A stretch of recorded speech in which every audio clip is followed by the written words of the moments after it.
AI is showing up everywhere in our hospitals, right? It promises to give us faster, better diagnoses. But what happens when these incredibly powerful tools have a hidden and really dangerous blind spot? Well, that's what we're going to dig into. Okay, just picture this for a second. You go to the dermatologist for a mole you're worried about. They use a fancy AI tool to get a read on it. And this AI, it's been trained on thousands of images, so it tells you with total confidence, hey, it's nothing to worry about. But what if the AI is wrong? And look, this isn't just some made-up story. It's a very real scenario that researchers are worried about, and it points to a massive flaw we have to understand. And that gets us to the big question we're tackling today. We tend to trust AI to be objective, to see things without the biases that we humans have. But is that trust misplaced? Are we accidentally building systems that don't just copy our own blind spots, but actually make them even worse?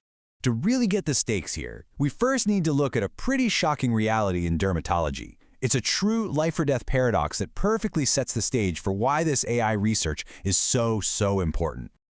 So, let's start with the data. It shows that melanoma, that's the most dangerous form of skin cancer, is way more common in people with lighter skin. We're talking about a rate of 22 cases for every 100,000 people. Now hold that number in your head and compare it to the rate for people with darker skin. It's a huge drop, right?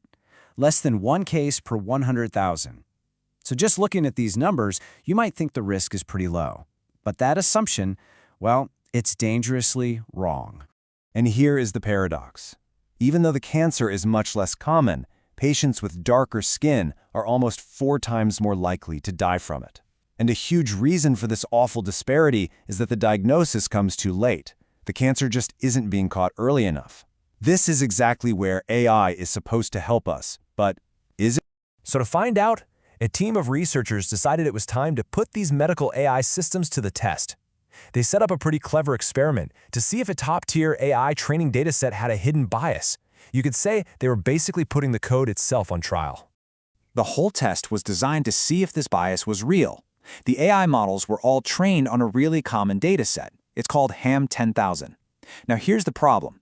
It's mostly made up of images from populations in Australia and Austria, which means it's heavily skewed towards lighter skin tones. So the researchers tested these models against a brand new, much more diverse dataset called BOSQUA, which came from patients in Colombia. The idea was simple. Train the AI on the old, standard data, then see how it does against new, real-world, diverse data. And they didn't just test one AI and call it a day. Nope. They ran this experiment on 5 different, really popular AI architectures. This was to make sure that whatever they found wasn't just some weird quirk of one model. They wanted to know if this was a deeper, systemic problem baked into the data itself. So, the stage is set. What happens when an AI that was trained on a pretty homogeneous dataset gets shown images from a much more diverse population? Well, the results were, let's just say they were stark. And they reveal a deep flaw in how we're building medical AI. The results were honestly staggering. Let's take just one of the models, ResNet 50. For patients with lighter skin, it correctly spotted cancerous lesions almost 90% of the time. That's a pretty good score. But for patients with darker skin, its precision completely cratered, all the way down to less than 50%. That's literally worse than a coin flip, just a catastrophic failure. And this wasn't just a fluke. I mean, look at the other key metrics here. The performance drop for darker skin tones was statistically significant across the board. The AI was systematically failing an entire group of people, all because it just hadn't seen enough diverse examples during its training. Okay, so a failure this big forces us to step back and ask a much bigger question. What does it actually mean for data to be representative? These researchers argue that maybe we've been thinking about this all wrong, and they're proposing a whole new way to check for fairness in AI.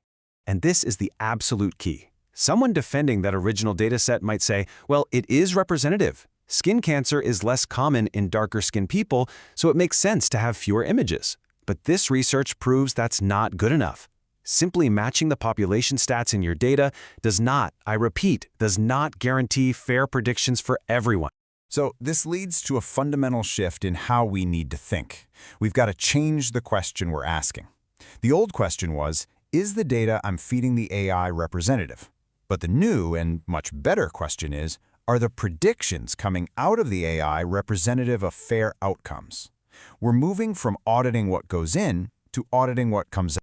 And this whole idea now has a name. It's called predictive representativity, or PR for short.